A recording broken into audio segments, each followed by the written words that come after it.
Ja sam Petra Marčinko, po struci sam etnolog, sociolog, kulturni antropolog. Svi oni koji me znaju da volim poći udugo i uširoko, stoga ću ovo pokušati sažeti maksimalno. Zašto Srđ je grad?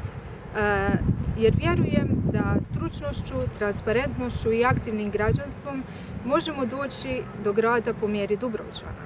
Jer vjerujem u održivi razvoj, u zaštitu prirodnih i kulturnih resursa, naše tradicije i naše baštine, a sve u korist javnog interesa lokalne zajednice, nas Dubrovčana. Čast mi je stati uz Srđevce i čast mi je učiti od Srđevaca, ljudi koji su tijekom svih godina svoga djelovanja, kako aktivistički, tako i politički, uvijek stavljali javni interes iznad privatnika. I konačno, zašto Srđ je grad? Iz bunta. Za sve one koji su mi uvijek govorili da samo kritiziram, a ništa ne radim, a kritika je ipak samo kritika.